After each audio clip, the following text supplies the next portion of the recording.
so now let's move on to the second, the last strategy. So that is the financial feasibility. What is the major recurring investment in an online business? So let me give you the answer. So the major recurring investment in an online business is digital marketing. An online business cannot happen without digital marketing. You need to invest a good amount in digital marketing, and that is where it starts. It starts with sales, and if you want to get in sales for your business, you need to invest in digital marketing. If you have sales in your business, your other costs are valid. But if you don't have sales in your business, your other cost will go invalid, and maybe tomorrow your business may also shut down. So digital marketing is a very critical cost, and this cost is a recurring cost, and you need to ensure that you get the best ROI from digital marketing. So when you talk about your finance, your allocation towards digital marketing has to be done in the right way, and which will help you to generate business.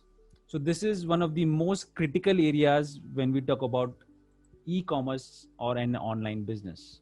And this is the problem statement that 35% e-commerce startups fail due to lack of online visibility. So lack of online visibility, that means their marketing strategies were wrong. So whatever money they have invested in digital marketing have gone wasted, and they were not able to survive. So generally the cycle is the entrepreneurs, they start an online business, they procure. So even as we know, someone had said that you need to invest in inventory. So you procure inventory, you develop your offerings and services. Maybe you build an online platform, and you do not invest the right amount in digital marketing, and that is where they fail. So this is how 35% of e-commerce startups, they fail. They have their products, they build online platform, but they do not invest the right amount. Investing the right amount in your digital marketing strategy is very important. So if you don't invest the right amount in digital marketing, then there is high probability of failure of your online business.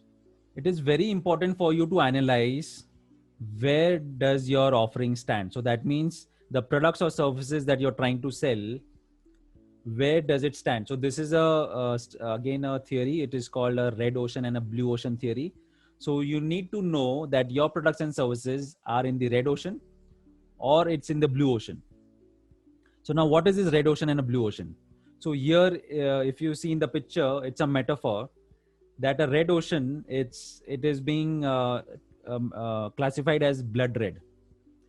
A red ocean is where, it's in a blood red condition. It's a metaphor. And the blue ocean it's a normal ocean. So now where are you? So if you see there is a ship over there. So where is your ship today? So if your ship is in the red ocean, so that means you are trying to compete in a space where there are a lot of competitors. You're trying to compete in a space where there is a lot of competition. And if you're in a red ocean, you will require very good digital marketing budget. If you're taking a product and if you're going into a red ocean and if you have very low budgets for your marketing, 100% you will fail. This is the major mistake that is being made by the e-commerce entrepreneurs today. So you should know that the products and services that you're offering, do they lie in the red ocean or do they lie in the blue ocean? If you know that you're in the red ocean, then be prepared with a big budget. Go with a big budget, not a problem. It's not good or bad to be in any of the oceans, but you should understand if you're in red ocean, you should come with a bang. You should have good budgets for marketing with you. So maybe you can raise funds, you can raise investors, you can have investors with you, and you can try to compete in the red ocean. But if you're trying to grow your business organically, you have to be in the blue ocean. So how can you be in the blue ocean? To be in the blue ocean, you need to identify the niche for your business. Now the case study that I was giving, that was on artificial jewelry. Now artificial jewelry itself, it is in the red ocean today. Now if I have very big budgets with me, if I have investors backing to my project, I will go in the red ocean. I will go bang on and I will fight with my competitors. But if I'm doing a bootstrap, I don't have big budgets with me, I will have to get this business model from red ocean to a blue ocean. How can I do that? It's very easy, but you need to be very creative. Now, for example, if I'm talking about artificial jewelry, I will focus maybe artificial jewelry for kids. I will just focus on this segment, artificial jewelry for kids. So as I start or if I focus maybe only on artificial jewelry kits, from red ocean, I get my business to a blue ocean. And now I'm not competing with most of the brands because my niche is I'm getting an artificial jewelry only for kids. And I'm telling my customers that this jewelry is very safe for kids. The coating it has, it is very safe for the skin of the kids. It has no maybe sharp edges to it. So this is how I can start building my business towards a niche, and I can try to be in the blue ocean. So it is your decision. If you have good budgets, you can be in the red ocean. If you have small budgets for marketing, you have to be in the blue ocean, and you need to identify your niche. And how to identify your niche? So even I have another webinars. You can attend the other webinars on digital, on how can you go digital, how can you start your business.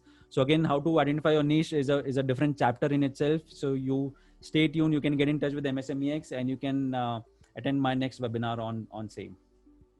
And even I have a lot of courses with MSMEX. You can even register for these courses, wherein it will help you to identify the niche.